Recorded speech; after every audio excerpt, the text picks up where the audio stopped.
सास बहू की लड़ाई की एक अनोखी कहानी। सुनंदा अपने पिता की इकलौती बेटी थी। नाम के मुताबिक देखने में भी बहुत सुंदर थी। जब वह अपने ससुराल गई तो उसे उसके मुताबिक ही सब कुछ मिला। किंतु आजकल की लड़कियों को अधिक टोकना, समझाना, अपने मन के मुताबिक चलाना सासू माँ को अब कहाँ रह गया है।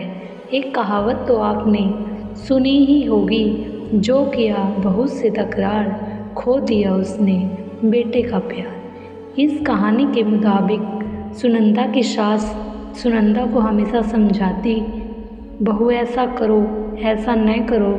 नई नवेली बहू को थोड़े ही दिनों में अपनी सासू माँ से चिढ़ पैदा होने लगी। इस प्रकार यह सिलसिला आगे की ओर बढ़ता गया। एक दिन सुनंदा के घर कुछ मेहमान आने वाले थे। सासू माँ बोली, बहू आज कुछ अच्छी व्यंजन बनाओ और मेहमानों के लिए चाय नाश्ते का इंतजाम भी अच्छी तरह से होना चाहिए। बस अब क्या था, इतना सुनते ही सुनंदा गुस्से से लाल हो गई। उसने जल भून कर उस दिन तो काम किया, लेकिन उस दिन के बाद सुनंदा ने चाल चलना शुरू किया। सास जैसा कहती वह ठीक उसके विपरीत करती थी। सास ने भी पुरानी कहावत के मुताबिक बहू को उसके माता पिता को गाली देने, उसे कोसना और बड़बड़ाना शुरू कर दिया। दोनों सास बहू में आनाकानी हमेशा चलती रहती थी। एक दिन सुनंदा अपने पिता के घर रोती पीटती पहुंच गई। वह अपने पिता से बोली, पिताजी आप तो डॉक्टर हो, मुझे कुछ ऐसी दवा दीजिए जिसे खिलाकर वह बुढ़िया गूंगी हो जाए, क्योंकि वह मुझे गंदी गंदी गालियाँ देती है।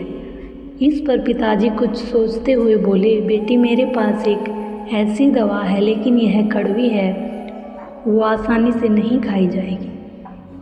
इसीलिए मैंने एक युक्ति सोची है। तुम हर रोज़ 1 महीने तक यह दवा अपनी सास को खाने में मिलाकर खिलाती रहना। ठीक 1 महीने में वह पूरी तरह गूंगी हो जाएगी।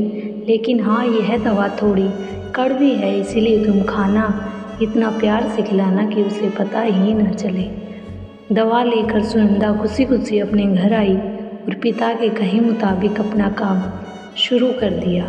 अब सास जो कुछ भी कहती उसे वह मानती और उलट कर जवाब भी नहीं देती, क्योंकि वह जानती थी कि बुढ़िया तो अब महीने भर में गूंगी होने वाली है, बोल ले जितना बोलना है, उसके बाद वह चैन से रहेगी। अब हर रोज़ वह प्यार से चुटकी भर दवा खाने में मिलाकर प्यार से माँ जी को देती थी। माँ भी समझती शायद इसके माता पिता ने इसे समझाया बुझाया है, इसलिए यह लड़ना झगड़ना बंद कर दी है। अब माँ जी भी बहू की खूब प्रशंसा किया करती थी और बहू भी प्रशंसा सुनकर प्यार भरी बातें किया करती थी। अगर बहू से कुछ गलती भी हो जाती तो भी। इस प्रकार महीना आते आते दोनों सास बहू में इतना प्यार बढ़ गया कि बहू अब अपनी सास की आवाज़ को खोना नहीं चाहती थी। एक दिन फिर उसी प्रकार सुनंदा रोती पीटती अपने पिता के पास पहुंची। पिताजी बोले, अब क्या हुआ? सुनंदा बोली, पिताजी अब क्या होगा, मेरी सास बहुत अच्छी है, मैं उसकी आवाज़ खोना नहीं चाहती, वह मुझसे प्यार से बातें करती है। अब मुझे कोई ऐसी दवा दीजिए जो कि मेरी माँ जी को दी हुई दवाई का असर काट सके और वह गूंगी ना हो पाए। इस पर पिताजी हंसते हुए बोले, बेटी तुम रोना धोना बंद करो और खुशी से रहो। जो दवा मैंने तुम्हें दी है वह कोई दवाई नहीं थी, वह रिश्तों में गुठली कड़वाहट उतारने की तरकीब थी। अगर मैं ऐसा नहीं किया होता तो तुम शायद आज नहीं सुधरी होती। बेटी इसी प्रकार यदि तुम अपनी सास के साथ अच्छे से रहोगी तो वह भी तुम्हें अपनी बेटी के समान प्यार करेगी। अब सुनंदा को सारी बातें समझ में आ गई थी, उसे अपनी गलती का एहसास भी हो गया था। वह वापस अपने ससुराल चली आई। इसके बाद दोनों सास बहू प्यार से रहने लगी।